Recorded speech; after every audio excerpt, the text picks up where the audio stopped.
You're at a summit for the forever automotive aftermarket student. Glad to have you here.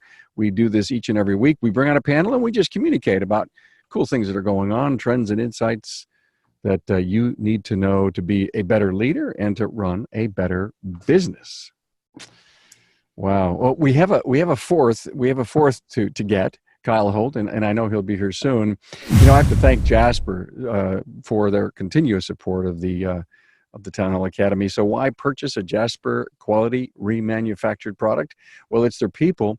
A Jasper associate is dedicated to high quality customer service, committed to excellence, professional, and has pride of ownership as part of a 100% associate-owned company. Now, if you get a chance to visit the plant, and I know they do tours all the time, don't miss it. JasperEngines.com. Thank you very much. Okay, soft skills training. Whoa, Judy Haglin. Good to have you here, Judy, from Haglin Automotive in Boulder, Colorado. Her and her husband own Haglin Automotive. Nice to have you here. It's good to be back. I know you were you were recently with us. We've done a lot together, actually, Judy. Done a lot together. Jeff Peavy, AMAM, President, Automotive Management Institute, and Chairman of the Collision Industry Conference. Hello, Jeff. Hey, how are you? Always Thanks for having me. You here. We're happy that you're here because I know you've got a lot to bring to us. And soon, Kyle Holt, the president of SP2, will be joining us as soon as Kyle works out his tech. But we want to get into and talk about soft skills, the value of soft skills training. Let me help everyone out there understand what the hell soft skills training and why is it important. And let me just list maybe about 4 or 5 soft skills, the kind of stuff that we want to talk about. Communication, huge. Listening, persuasion, critical thinking, creativity, flexibility, innovation.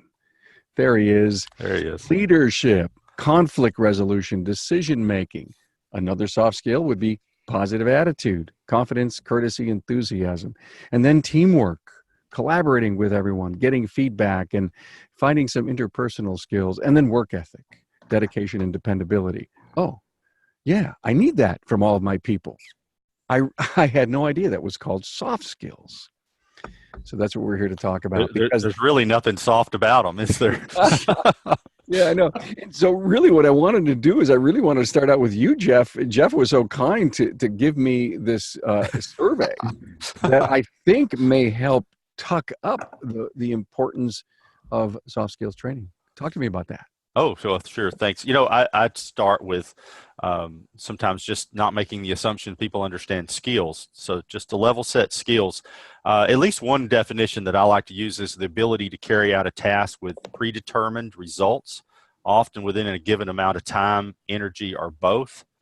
And then I would also stress when we talk about soft skills, what you just described, probably one of the most important things if we really want to just, let's just cut through the business.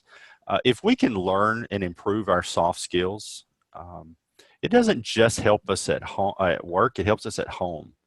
And it helps us in our relationships. And so when you're thinking about training in soft skills, what sometimes is a challenge for us in such a technical industry, we kind of see it as a fuzzy gray area that really isn't that important. But it is something you're benefiting your employees, not just at work, but also at home.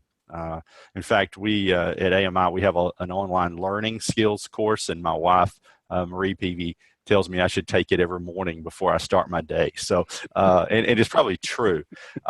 So let's talk about the soft skills. Now, we did a survey a little bit. It's been a little while ago, about a year ago or so, and we focused in on listening skills, communication skills in general, and then just general interpersonal skills. And we had just a little over 100 shop owners and managers.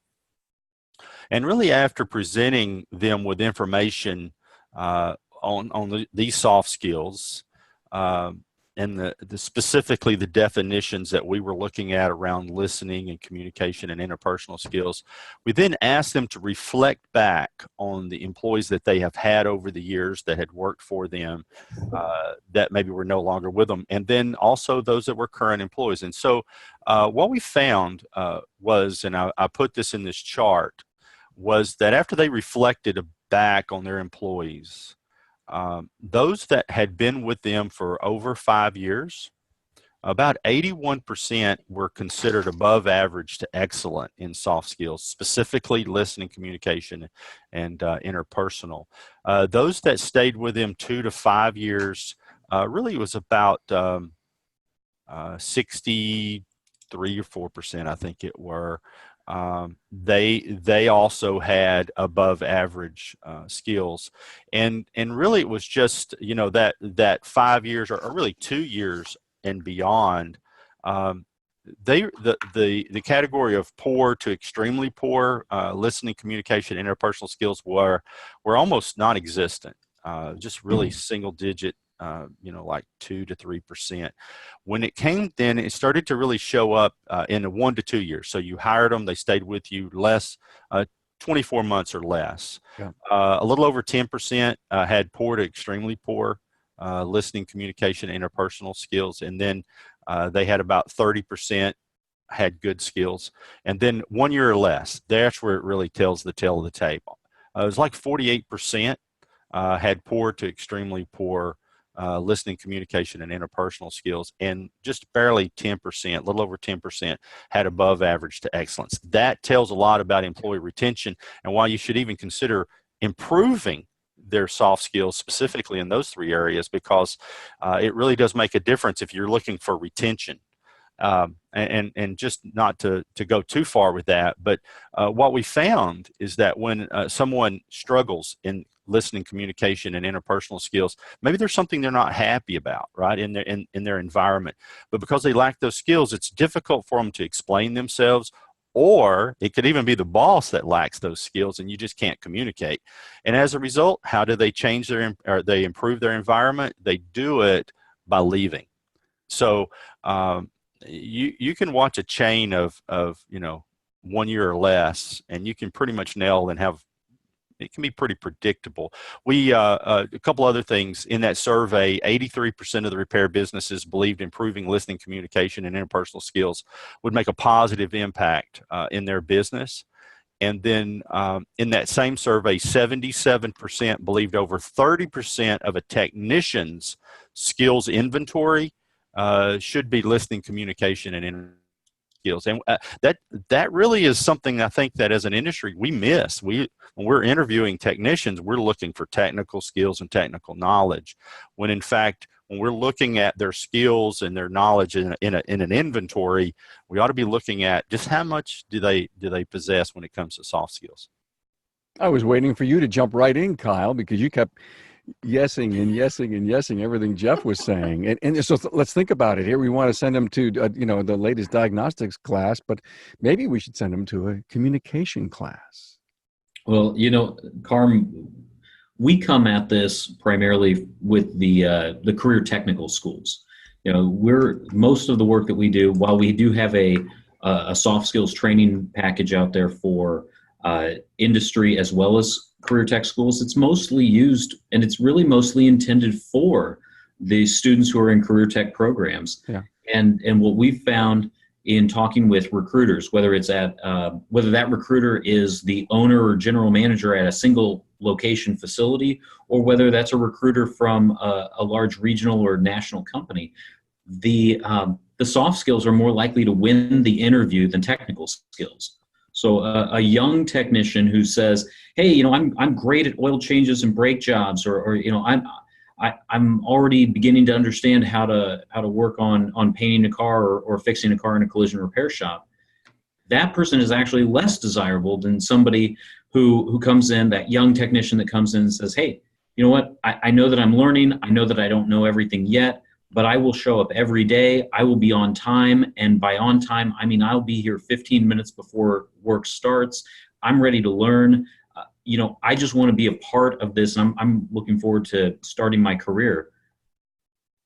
More often than not, that person that says, "I will be on time and I will be there 15 minutes before every single day," that's more attractive to those recruiters than the person who may or may not have some more technical skills. And I know how to get along with everyone, and I love talking to customers. And, you know, it's my God, I recall being in a meeting about 2 years ago as part of my advisory work with post-secondary, and we were with industry. And the industry says, you've got to teach more soft skills. And that was an upside the head.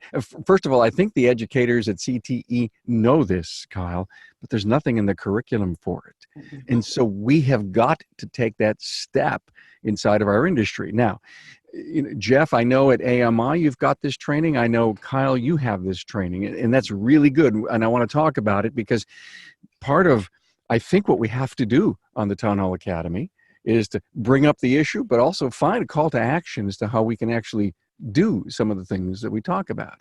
Now, Judy, from your perspective, I know you stay close to your people. I mean, you really want to know what they want. Exactly. And as you were listing off the soft skills, so to speak, that is a huge piece that you boil it down into, are they coachable? And what's their attitude? I can teach anybody how to run the computer system. You can teach anybody, most anybody, how to do an oil change. Those are just such, they're very easy one and done, so to speak.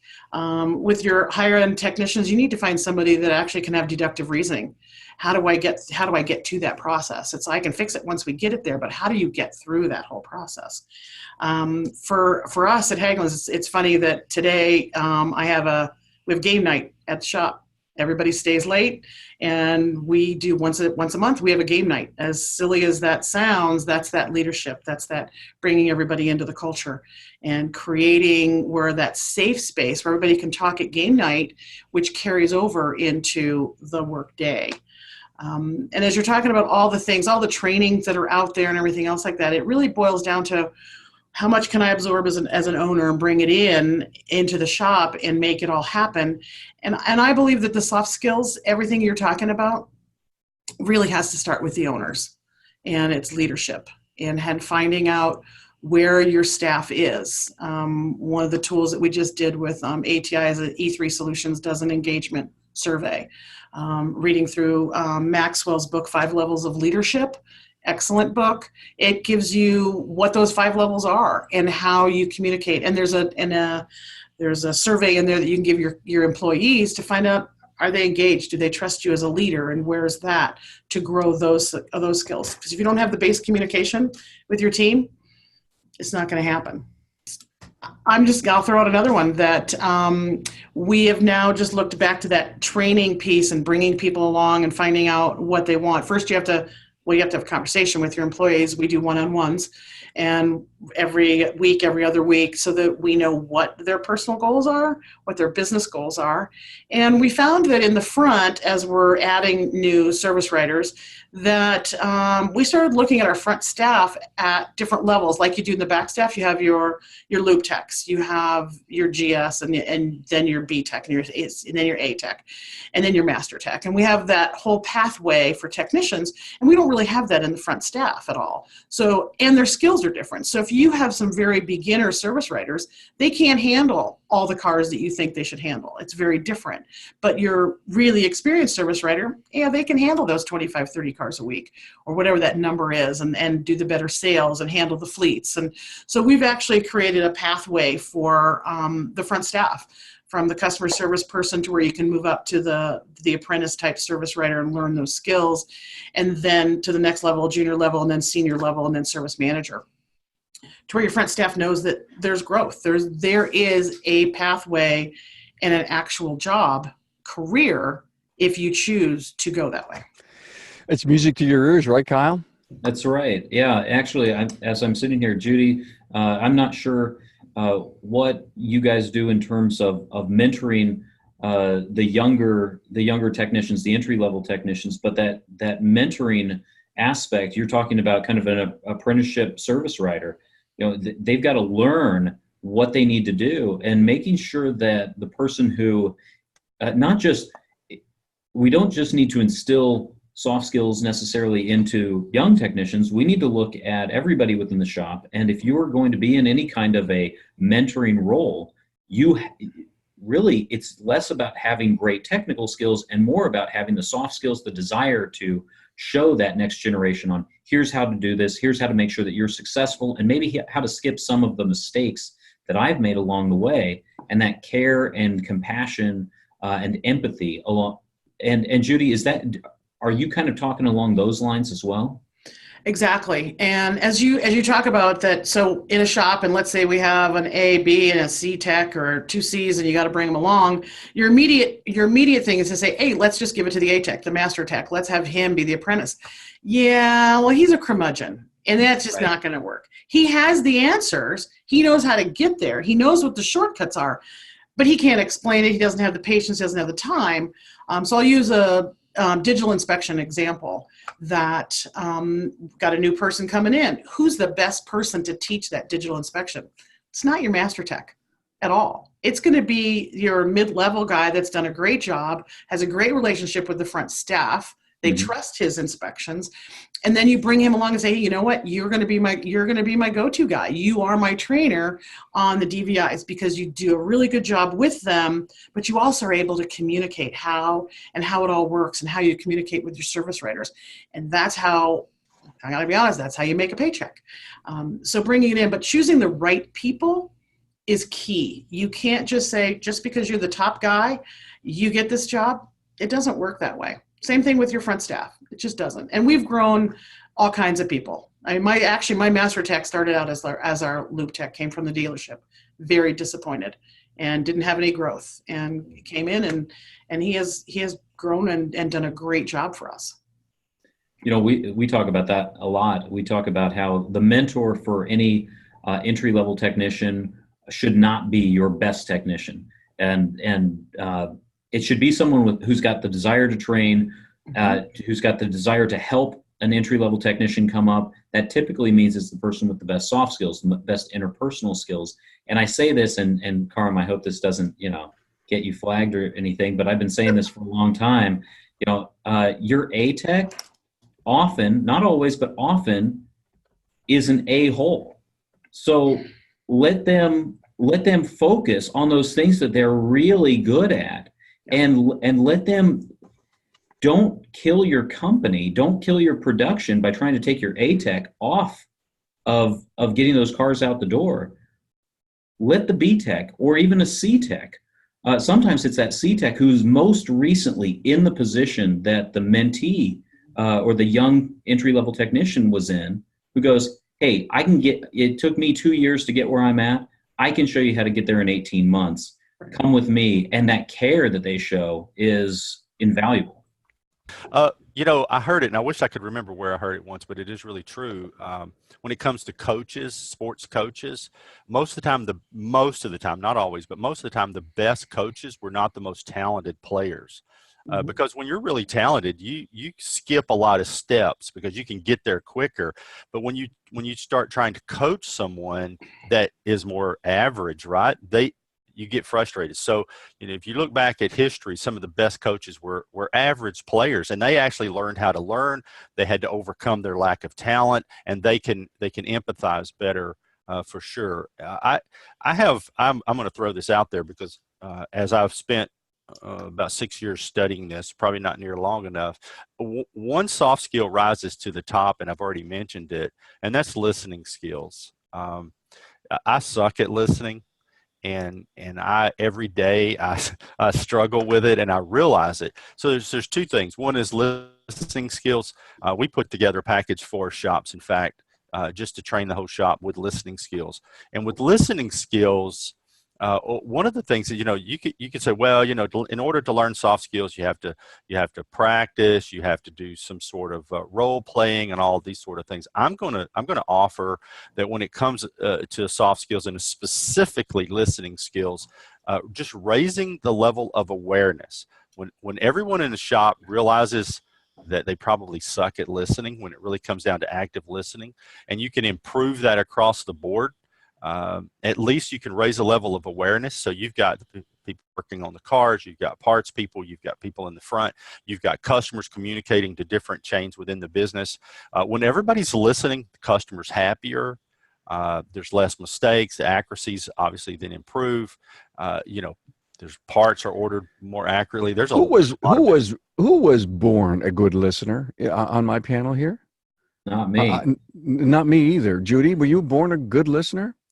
And when you decided, like, here's Jeff saying confession to us, hey, I'm not a good listener.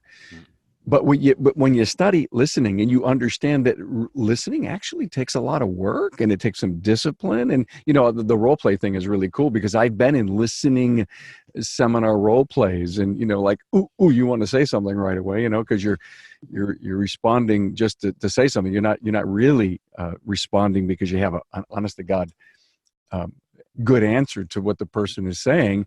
And when I think about the listening skills, and we've been talking an awful lot about the technician, but Judy and everyone here knows that the service advisor is one of the most key roles. Now, besides you as the leaders of your organization, my God, we need to have soft skills training, but usually you're finding the individual that goes on your counter that excels in soft skills and those people things. And that's the kind of people that are on our counters today. And I'd love you to all reply to that. But, here's another reason to choose Jasper. It's their commitment to continuous improvement, their investment in research and development, product updates, and remanufacturing processes means Jasper provides the perfect product. Visit jasperengines.com. Okay, gang, I love where this is going, but I need to challenge ourselves. So here is the industry listening to this and saying, well, I really don't want to list the soft skill stuff. It's not for me. Why do I need that? But what I want to impress upon the struggling shops is that if you want to develop a business on steroids, there's so many things to be the CEO and the leader and the strategies. We've been doing so much on culture lately. We had a great business coaches lab last Friday right here on culture. It released yesterday as a podcast. And I'm talking to other shop owners that have built strong standards and values and cultures, and I'm trying to get inside of their minds and talk about this. And this soft skills is almost a bow on the ribbon of how all that culture gets built. And so why? Why do I have to do this? This is terrible. And so if I have to take me kicking and screaming somewhere, how do I get this training for my people? Well, I got to answer that a couple things. I wasn't really listening to what you said. I was waiting until you stopped talking so I could say something else, right? I thought Isn't that Jeff. the way that works? Yes. Well, it goes like this, right? Talking is not communicating, and hearing is not listening. But we assume it is, right? Well, I know how to talk and I know how to hear, so I must be good at that. But that is so not true. And I honestly think that the training of this is honestly easier than technical training, because it is as much about raising that level of awareness. And we see that over and over and over because we offer soft skills training online. I think, Kyle, you do too, but we we watch it make a big difference. It's helped our own staff. What would be one of the first seminars that I would want to start one of my people? I'm going to go, hey, listen, Bob, I love you. You've been here a couple of years now. I sense and feel that we need to take some training to the next level. And it's not diagnostic training, and it's not role playing with the customer. It's how am I going to make you a more well-rounded individual and integrate you in our company? What would be one of the first ones you'd recommend? Bob didn't hear but half of what you said because he wasn't listening. So I'd start there. That's my bias, of course. Well, so I'm gonna. Go ahead, Judy. Well, I'm just gonna throw this out there and I'm one that is, okay, what can I take away? What can I learn? How can I take what I've heard on this podcast and how can I make that work for me? And as Jeff's talking about the listening skills, one thing that we've really talked with, especially on our front staff, is that, okay, you're talking and you're telling me about your car and you're telling me about this. If they're writing notes on the computer or handwritten, I prefer handwritten because it means more. You're really validating that you're listening to that person. And just because I'm older, 60 is the new 40, and but I have to write stuff down so that I can remember what it was that we're talking about, what was important to them, so that you can remember, write it down, make your notes. But if you're doing that, you're actively listening, you're showing whoever you're listening to, I'm really paying attention and you are important to me. Amen. So that's just one of the things that we preach at the shop. If you're making a conversation, and I tell the guys in the back, if you don't see me write it down, I didn't hear you, and you're not going to get your part. You're not going to get whatever you need. You're not going to get the extra labor time. If I don't write it down, ain't happening. So. Yeah. Yep. So I'd agree. And so the top two courses that we provide in terms of soft skills, and we've got a multiple within our training bundle, but the first one is communication skills. And that goes right along with what Jeff and Judy have both just said. Communication is not just talking. Communication is also listening and then responding in a way that shows that you've been listening to the person who's speaking.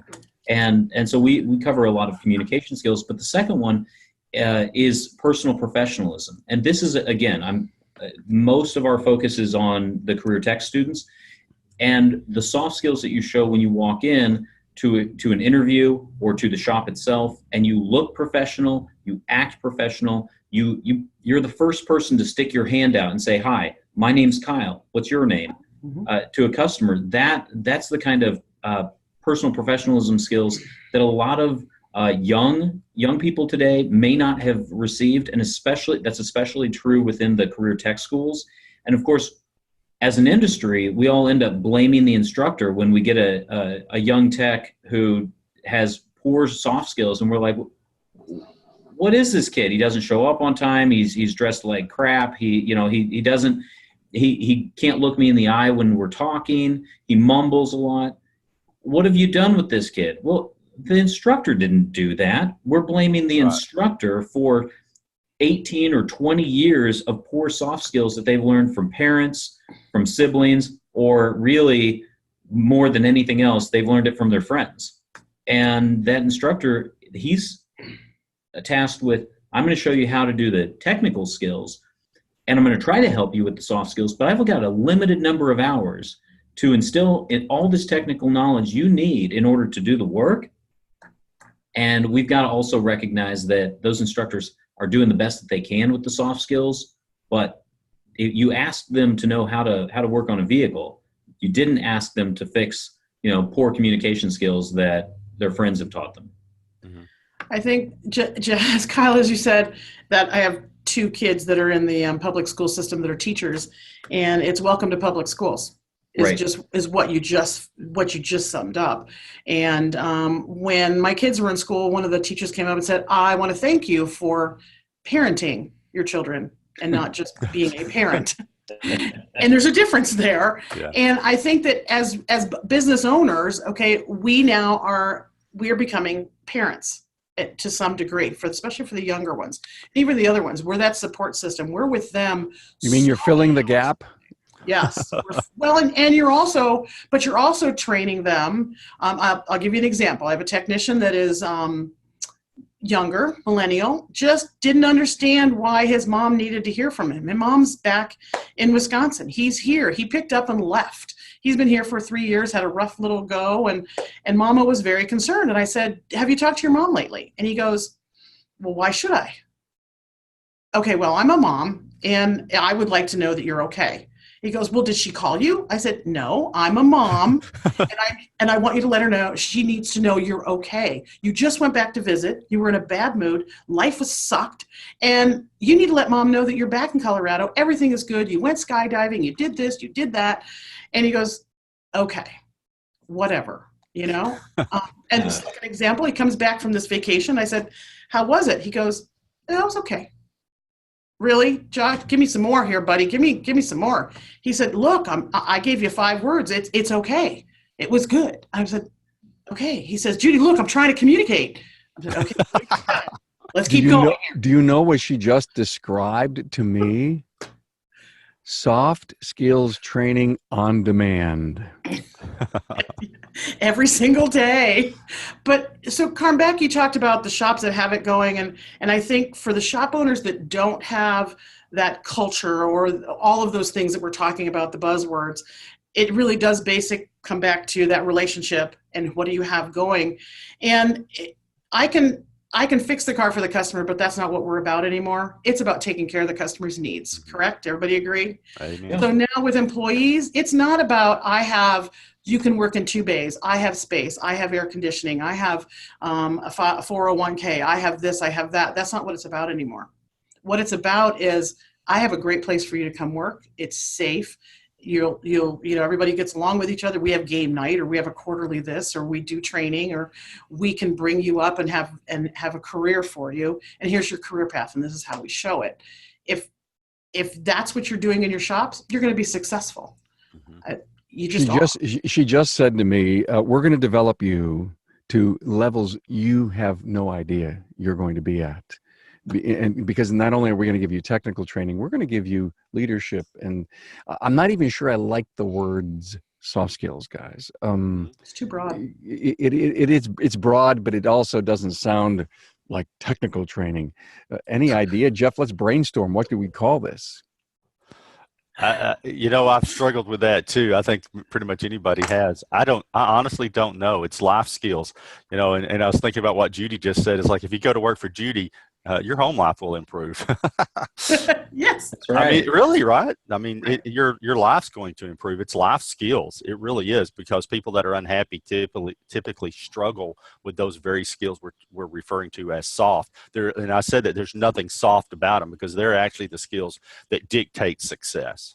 They're survival skills. Yeah. Absolutely survival skills. Well, and I want to add in here that I am coming at this mostly speaking about entry-level techs, young technicians, students in the career tech programs. But I don't want everybody to think that it's only millennials that have issues with soft skills. It's literally every generation. It's all ages. It's really on a person-by-person basis, not a generation-by-generation basis. And so I wouldn't want anybody listening to this podcast to hear this and go, oh yeah, the problem, it all lies in the lap of the millennials, and why don't they get their act together? Because that's not the case.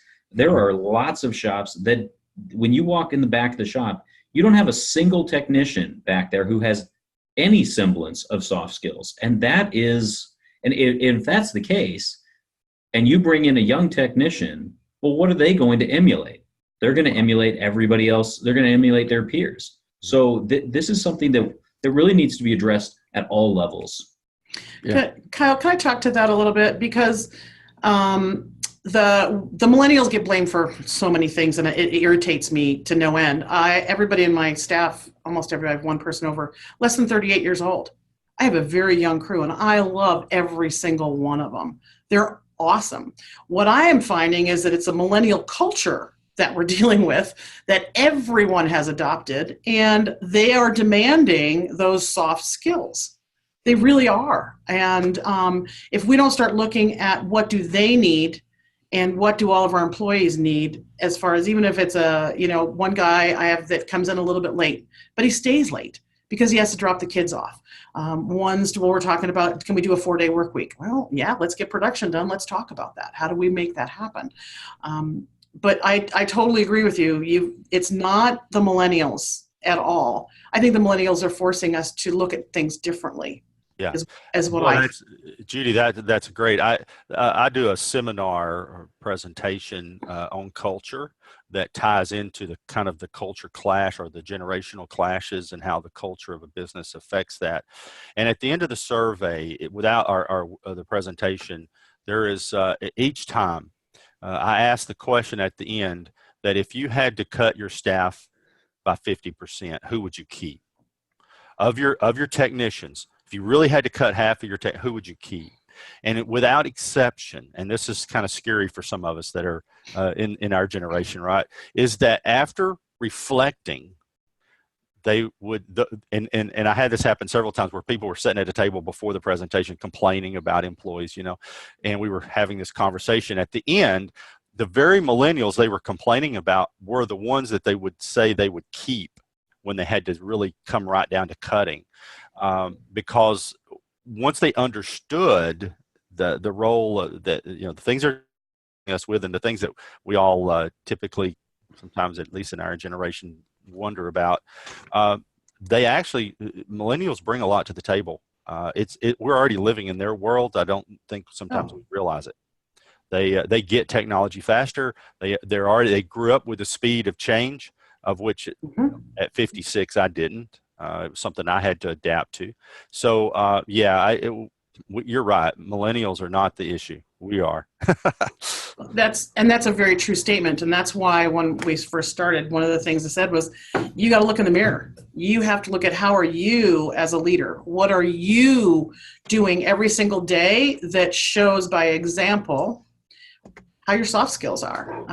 One of the things I'm working on is that you can read my emotions like right away. I've got a tech that I'll walk in the back of the shop and he'll go, "Okay, what's wrong with you?" I said, nothing wrong with me today. I'm a woman on a mission right now. I have to get this done. I'll come back, talk to you later. But they can see who you are as you're going, and that communication doesn't have to be verbal. Mm-hmm. I got to tell you, there's lots of nonverbal communication that goes on every single day in your shop. You just need to recognize it. I've got one service writer that stands at the board, and when she paces, I'm like, okay, something's not right. Somebody needs to go and say, hey, what do we got going? What are you seeing that I'm not seeing? So communication is huge on many different levels. Thank you, Judy. I appreciate that. And one of the keys I think that she said there was the nonverbal. And you obviously we can read you really well, right? She wears her emotion on her sleeve. A family keeps their vehicle an average of 11 years. So where's the first place to turn when the drivetrain fails? White Jasper.